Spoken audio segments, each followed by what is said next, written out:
बच्चों पहला क्वेश्चन आपकी स्क्रीन पे है और पहला क्वेश्चन हमने सिमिलैरिटी ऑफ ट्रायंगल से लिया गया है, यानी कि आपको दो ट्रायंगल बच्चों समरूप दिए गए हैं। अगर बच्चों दो ट्रायंगल समरूप दिए गए हैं क्वेश्चन में, तो आपसे पूछा जा रहा है कि एंगल बी क्या होगा। तो बच्चों आप ये जानते हैं, जब भी दो ट्रायंगल्स एक दूसरे के समरूप या फिर जब भी दो ट्रायंगल्स एक दूसरे के सिमिलर दिए जाते हैं, तो उनके कोरोस्पोंडिंग एंगल्स आपस में इक्वल होते हैं। कोरोस्पोंडिंग एंगल्स के इक्वल होने का मतलब ये है बच्चों कि आपका जो एंगल ए है, फर्स्ट पोजीशन का जो एंगल है, वो दूसरे ट्रायंगल में भी फर्स्ट पोजीशन के इक्वल होगा, यानी कि आपका एंगल ए जो है बच्चों वो एंगल पी से इक्वल होगा। इसी तरह जो सेकंड पोजीशन पे एंगल बी है, वो दूसरे ट्रायंगल के सेकंड पोजीशन के इक्वल होगा, यानी कि बच्चों एंगल बी जो है वो एंगल क्यू के इक्वल होगा। और इसी तरह एंगल सी जो है बच्चों वो एंगल आर से इक्वल होगा। तो हमें ट्रायंगल्स बच्चों एक दूसरे के सिमिलर दिए गए थे, तो हमने उसी सिमिलैरिटी को यूज करके बच्चों कोरोस्पोंडिंग एंगल्स को इक्वल करा। अब बच्चों आपको क्वेश्चन में दिया गया है कि एंगल ए की वैल्यू जो है वो 32 डिग्री है और एंगल आर की वैल्यू जो है बच्चों वो 65 डिग्री है। तो angle A equal to angle P equal to में आ जाएगा बच्चों 32 डिग्री। इसी तरह बच्चों एंगल सी और एंगल आर इक्वल टू में आ जाएगा 65 डिग्री। बच्चों आप ये जानते हैं एक ट्रायंगल के तीनों एंगल्स का सम 180 डिग्री होता है, यानी कि बच्चों अगर मैं एंगल बी एंगल क्यू को x डिग्री ले लूं, तो हम ये लिख सकते हैं कि 32 डिग्री में प्लस करा जाए अगर x और इसमें प्लस करा जाए अगर 65, तो इसका सम बनेगा 180 डिग्री। बच्चों हम जब 32 डिग्री और 65 डिग्री को प्लस करेंगे तो हमारे पास वैल्यू आएगी 97 डिग्री, प्लस में x और इक्वल टू में आ जाएगा 180 डिग्री। बच्चों x की वैल्यू निकालनी है तो 97 प्लस से राइट हैंड साइड में जाके माइनस हो जाएगा, तो आपके पास आएगा 180 डिग्री माइनस में 97 डिग्री। बच्चों जब आप 180 में से 97 को माइनस करेंगे तो 10 में से 7 जाएंगे 3 और 17 में से जब 9 माइनस करेंगे बच्चों तो आपके पास वैल्यू आएगी 8। तो इसका मतलब ये हुआ कि आपके x की वैल्यू जो है वो आ गई बच्चों 83 डिग्री, और यही आपके फर्स्ट क्वेश्चन का आंसर है, क्योंकि हमने बच्चों x किसको डिनोट किया है, एंगल q को, और एंगल q किसके इक्वल है, एंगल b के। तो हम यहाँ लिख सकते हैं बच्चों so angle b is equal to 83 डिग्री। सेकंड क्वेश्चन बच्चों आपकी स्क्रीन पे है और सेकंड क्वेश्चन बच्चों आपका पाइथागोरस थ्योरम से लिया गया है। क्वेश्चन के अंदर बोला गया है एबीसी ट्रायंगल जो है वो एक आइसोसेलेस ट्रायंगल है, यानी कि समद्विबाहु त्रिभुज है, जिसके अंदर एंगल सी जो है वो समकोण है, यानी कि एंगल सी पे बच्चों 90 डिग्री का एंगल है। जैसा कि आप अपनी फिगर में भी देख सकते हैं, एंगल सी में एक छोटा सा रेक्टेंगल बना हुआ है, यानी कि एंगल सी पे कंफर्म है 90 डिग्री का एंगल ही है। और समद्विबाहु त्रिभुज का मतलब होता है बच्चों जो साइड एसी है बच्चों वही साइड बीसी होगी। तो आपको क्वेश्चन के अंदर बताना है कि ये AB की लेंथ क्या होगी। तो बच्चों अगर आप अपने इस क्वेश्चन में पाइथागोरस थ्योरम अप्लाई करेंगे तो आप जानते हैं एंगल C के अपोजिट में जो साइड AB है, इस AB का स्क्वायर इक्वल हो जाएगा बच्चों अदर टू साइड्स के स्क्वायर के सम के। तो जो रिमेनिंग साइड्स हैं बच्चों वो एक AC साइड है और एक BC साइड है। तो आपको AC का स्क्वायर करना है, BC का स्क्वायर करना है और इनका सम कर देना है। अब क्योंकि बच्चों आपको क्वेश्चन में लिखकर दिया गया है कि ABC एक समद्विबाहु त्रिभुज है, ABC एक आइसोसेलेस ट्रायंगल है, इसका मतलब यह है बच्चों की जो साइड AC है वही साइड BC है। तो बच्चों हम इस BC वाली साइड की जगह पर साइड AC लिख सकते हैं। तो हम यहाँ पर लिखेंगे side AB square is equal to side AC square plus, और इस BC साइड की जगह पर भी लिख देंगे साइड AC स्क्वायर। बच्चों AC में जब AC प्लस करेंगे तो बन जाएगा 2AC स्क्वायर और इक्वल टू में रहेगा हमारे पास AB स्क्वायर। बच्चों आपको क्वेश्चन के अंदर AC की वैल्यू दी गई है 4 सेंटीमीटर, तो आप लिखेंगे बच्चों AB square is equal to 2 multiply by 4 का स्क्वायर। बच्चों जब 4 का स्क्वायर करेंगे तो हमारे पास वैल्यू आएगी 16। तो अब आपको वैल्यू निकालनी है AB की, तो AB की वैल्यू बनेगी बच्चों square root of 2 multiply by 16। बच्चों आप ये जानते हैं कि 16 जो है वो 4 का स्क्वायर रूट है, तो बच्चों 4 वैल्यू बाहर आ जाएगी और रूट के अंदर 2 रह जाएगा, तो हमारा आंसर आएगा 4 रूट 2 सेंटीमीटर। हमने बच्चों AB की वैल्यू फाइंड करी है, AB की लंबाई हमने ज्ञात कर ली है, वो आई है 4 रूट 2 सेंटीमीटर। बच्चों थर्ड क्वेश्चन आपकी स्क्रीन पे है और आपको थर्ड क्वेश्चन के अंदर साइड DE और साइड BC पैरेलल दी गई है, यानी कि बच्चों आप अपनी फिगर में देख पा रहे हैं जिस लाइन के ऊपर ये एरो बने हुए हैं साइड DE और एक एरो बना हुआ है साइड BC पर, ये दोनों लाइनें बच्चों आपस में पैरेलल्स दी गई हैं। अब बच्चों एक ट्रायंगल में दो लाइंस पैरेलल दी गई हैं, तो आपको ये समझ जाना चाहिए कि ये जो क्वेश्चन है आपका वो बेसिक प्रोपोर्शनैलिटी थ्योरम के ऊपर बेस है। और फिर आपको क्वेश्चन के अंदर बोला गया है कि आपको AD की लंबाई ज्ञात करनी है, आपको साइड AD बतानी है क्या होगी। अगर आपके पास बच्चों AE की वैल्यू 1.8 सेंटीमीटर है जैसा कि फिगर में लिखा हुआ है, BD की वैल्यू 7.2 सेंटीमीटर है, यह भी फिगर में लिखा हुआ है, CE की वैल्यू बच्चों 5.4 सेंटीमीटर है, ये भी फिगर में लिखा हुआ है। तो आपको बच्चों इस AD की लेंथ निकालकर बतानी है क्या बनेगी। तो मैं इस AD की लेंथ को ले लेता हूं बच्चों x, यानी कि बच्चों हमें यहाँ पर x की वैल्यू बतानी है। तो आप ये जानते हैं बच्चों, ये जो साइड AD और साइड DB की जो रेशो है वो इक्वल हो जाएगी साइड AE और साइड EC की रेशो के। अब बच्चों आपको इसके अंदर कुछ भी नहीं करना, क्वेश्चन के अंदर आपको सारी डायमेंशंस दे रखी हैं और जो नहीं दे रखी थी उसको हमने x लिया हुआ है और वही हमको फाइंड करना है। तो हम सारी वैल्यूज को यहाँ पर सब्स्टिट्यूट करेंगे। तो बच्चों AD की जगह पे x आ जाएगा, DB की जगह पे 7.2 आ जाएगा, AE की जगह पे 1.8 आ जाएगा और EC की जगह पे 5.4 आ जाएगा। बच्चों जब 1.8 को 5.4 से कट करेंगे तो हमारे पास 3 आएगा और ऊपर 1 आएगा। फिर बच्चों आपका ये जो डिनोमिनेटर में 3 है वो इस डिनोमिनेटर के 7.2 को कैंसिल कर देगा और ये कैंसिल होगा बच्चों 3 इंटू में 2 6, 7 में से 6 माइनस करेंगे बच्चों तो हमारे पास वैल्यू आएगी 1। 1 और 2 मिलकर बन जाएंगे 12, तो 3 के टेबल पर 12 आएगा बच्चों 4 पे, और ये वाला जो छोटू सा पॉइंट है ये पॉइंट का पॉइंट रहेगा। तो आपके पास वैल्यू आएगी बच्चों x divided by 2.4 is equal to 1। Cross multiply करोगे बच्चों तो x की वैल्यू आ जाएगी 1 मल्टीप्लाई 2.4 और 1 को मल्टीप्लाई करेंगे बच्चों तो x की वैल्यू आ जाएगी 2.4 सेंटीमीटर। और बच्चों x ही हमारी साइड AD को रिप्रेजेंट कर रहा है तो हम यहाँ पे लिख देंगे सो AD इक्वल टू 2.4 सेंटीमीटर। और यही बच्चों आपके इस क्वेश्चन का आंसर है। बहुत ही आसान क्वेश्चन था ये वाला। आपको बस बेसिक प्रोपोर्शनैलिटी थ्योरम की प्रॉपर्टी यूज करनी आनी चाहिए कि अगर एक ट्रायंगल में दो साइड्स पैरेलल हो तो उसमें साइड्स की रेशियो इक्वल हो जाती है। तो हमने लिख दिया साइड AD और साइड DB की रेशियो इक्वल है साइड AE और साइड EC की रेशियो के, और हमने थोड़ी सी कैलकुलेशन करके साइड AD की वैल्यू निकाल ली 2.4 सेंटीमीटर। बच्चों फिर देखिए फोर्थ क्वेश्चन भी आपका बेसिक प्रोपोर्शनैलिटी थ्योरम के ऊपर ही है, लेकिन इस बार आपको बच्चों साइड AE और साइड AF की रेशियो बतानी है क्या बनेगी।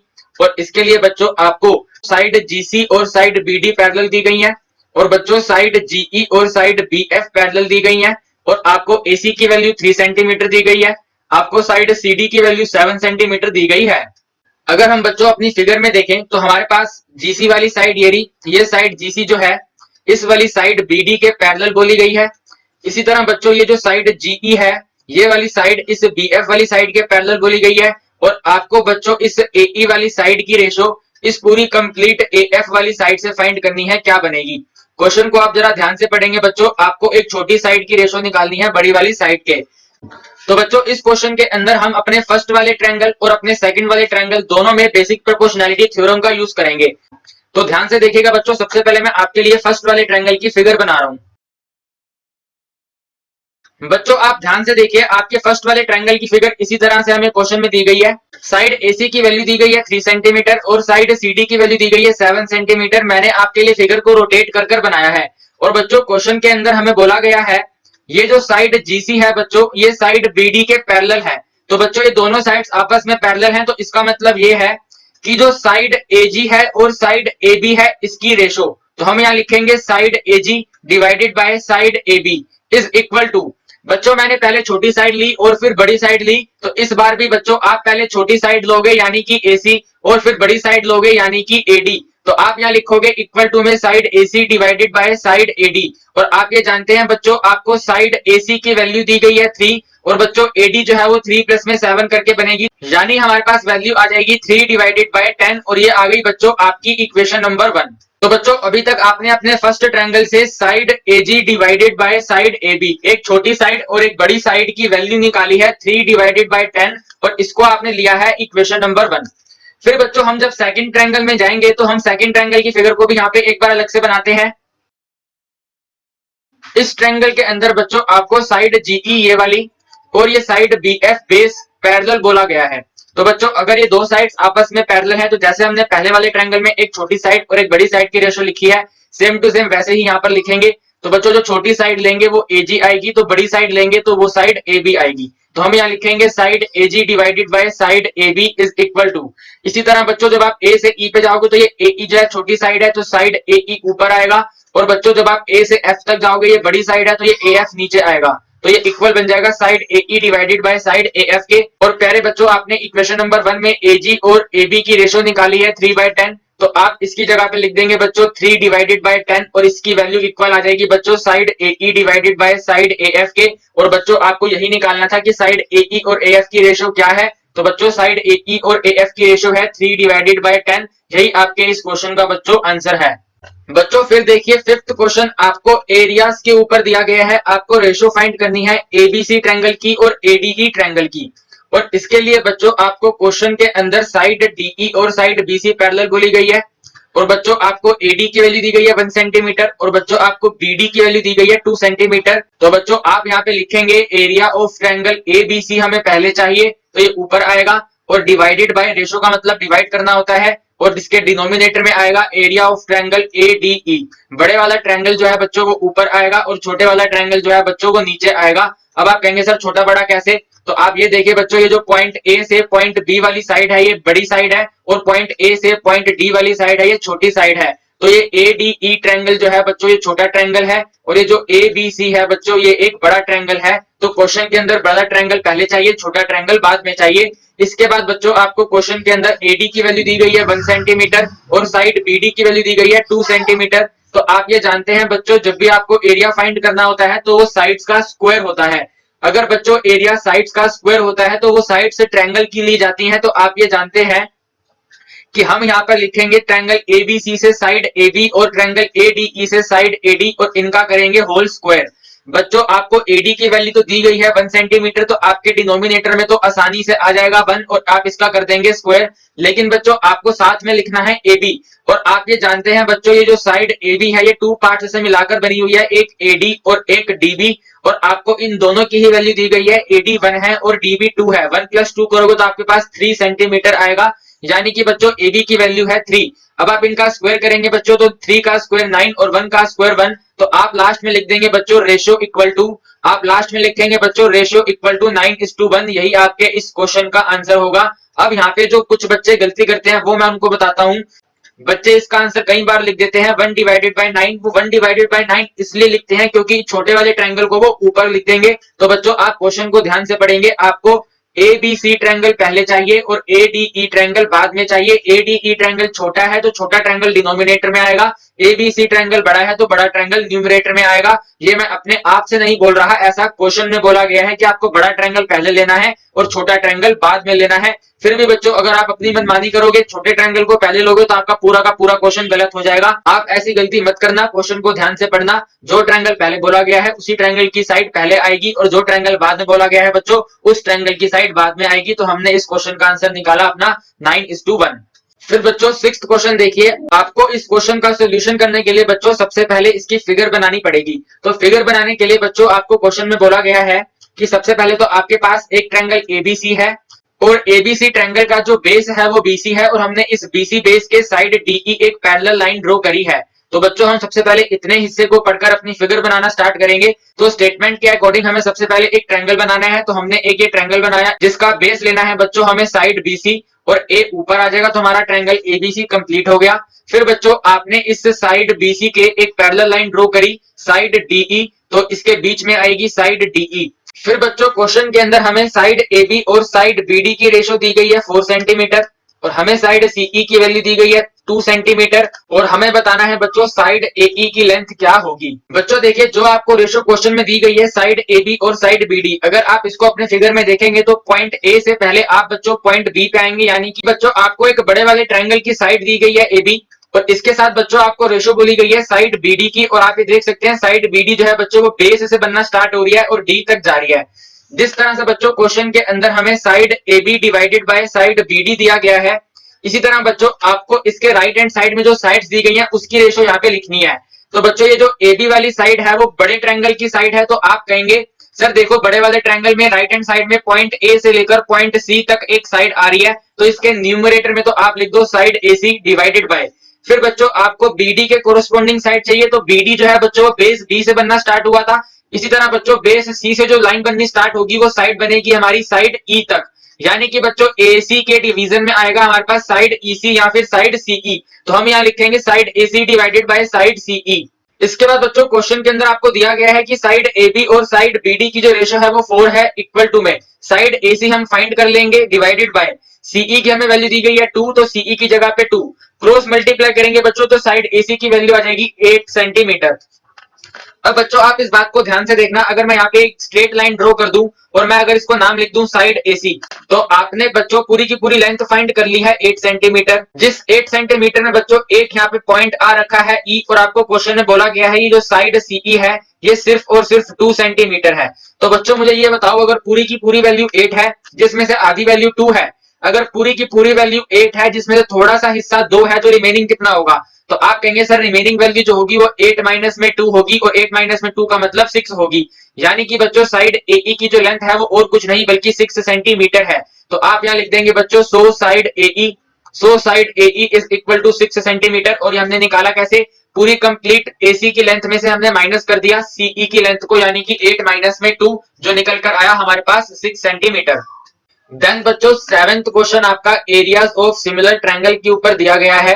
क्वेश्चन नंबर 7 में बच्चों सबसे पहले आपको ट्रायंगल ABC सिमिलर दिया गया है ट्रायंगल DEF के। इसके बाद बच्चों आपको दोनों के एरियाज दिए गए हैं, और एरिया हमें दिए गए हैं बच्चों 64 centimetre square and 121 centimetre square. और फिर आपको बच्चों एक साइड दी गई है EF 15.4 सेंटीमीटर, और बच्चों आपको साइड BC बतानी है क्या बनेगी। तो आप यहां सबसे पहले लिखेंगे बच्चों की एरिया ऑफ ट्रायंगल ABC कि अगर हम रेशो निकालेंगे एरिया ऑफ ट्रायंगल DEF से, तो ये आपको क्वेश्चन के अंदर दिया गया है बच्चों 64 ABC का एरिया है, और 121 जो है बच्चों वो आपका DEF का एरिया है। और आप ये जानते हैं बच्चों कि अगर हमें एरिया की वैल्यू निकालनी होती है, अगर हमें एरिया की रेशो चाहिए होती है, तो वो और कुछ नहीं बल्कि इन दो ट्रायंगल्स के कोरोस्पोंडिंग साइड्स का स्क्वायर होता है। तो बच्चों आपको साइड्स ऐसी लेनी है जहां से आप साइड BC फाइंड कर सको। तो बच्चों आप जो साइड BC लोगे वो ABC ट्रायंगल की लास्ट के 2 साइड्स हैं। इसी तरह बच्चों आपको DEF ट्रायंगल में से भी लास्ट की 2 साइड ही लेनी पड़ेगी, यानी कि EF।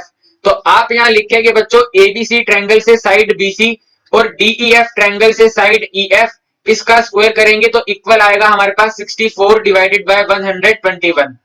फिर बच्चों आपको क्वेश्चन में EF की वैल्यू दी गई है 15.4, तो साइड BC को ऐसे ही रहने दो, डिवीजन में लिख दो 15.4 और इक्वल टू। बच्चों ये जो आपका स्क्वायर है इक्वल टू में आके स्क्वायर रूट बनेगा, तो 64 डिवाइडेड बाय 121। 64 का स्क्वायर रूट होता है बच्चों 8 और 121 का स्क्वायर रूट होता है 11। इक्वल टू में आएगा बच्चों साइड BC डिवाइडेड बाय 15.4। बच्चों अगर आपको साइड BC निकालनी है तो 15.4 जो यहाँ पे डिवीजन में है वो इक्वल टू में आके मल्टीप्लीकेशन में आएगा, तो 15.4 मल्टीप्लाई 8 डिवाइडेड बाय 11। फिर बच्चों 11 से आपका 15.4 कैंसिल हो जाएगा 1.4 पे, तो आपकी साइड BC की वैल्यू बनेगी बच्चों 1.4 मल्टीप्लाई 8। और बच्चों इन दोनों का मल्टीप्लीकेशन आपके पास आ जाएगा 11.2 सेंटीमीटर। यानी कि बच्चों आपने वैल्यू फाइंड कर ली साइड BC की, वो निकल कर आई 11.2 सेंटीमीटर। देन 8th क्वेश्चन दी बच्चों आपका एरियाज ऑफ सिमिलर ट्रायंगल पर ही दिया गया है। आपको एरियाज ऑफ 2 सिमिलर ट्रायंगल दिए गए हैं 25 centimetre square and 121 centimetre square. तो बच्चों आपको इसके अंदर इनकी कोरोस्पोंडिंग साइड्स की रेशो फाइंड करनी है, क्या बनेगी। तो बच्चों हम यहाँ पर लिखते हैं आपको एक A1 एरिया दिया गया है और आपको एक A2 एरिया दिया गया है, और बच्चों आपको साइड 1 और साइड 2 की रेशो निकालनी है, क्या बनेगी। बच्चों आपको A1 और A2 का जो एरिया दिया गया है वो दिया गया है 25 एंड 121। अगर बच्चों आपको एरिया से साइड पे जाना है तो आप यहाँ पे लिखेंगे साइड 1 और साइड 2 का होल स्क्वायर और इक्वल टू में लिख देंगे 25 अपॉन में 121। इसके बाद बच्चों आप जानते हैं कि ये जो स्क्वायर है वो इक्वल टू में आके स्क्वायर रूट बनेगा, तो स्क्वायर रूट 25 अपॉन में 121 आएगा, इक्वल टू में आएगा S1 डिवाइडेड बाय S2। तो बच्चों स्क्वायर रूट ऑफ 25 की वैल्यू होती है 5 और 121 का स्क्वायर रूट होता है बच्चों 11। यानी कि बच्चों आपने जो रेशो फाइंड करी है साइड की, यानी कि S1:S2 निकाली है, वो निकाली है बच्चों आपने 5:11, और यही आपके इस क्वेश्चन का आंसर है। इससे आसान कोई क्वेश्चन इस चैप्टर में हो ही नहीं सकता।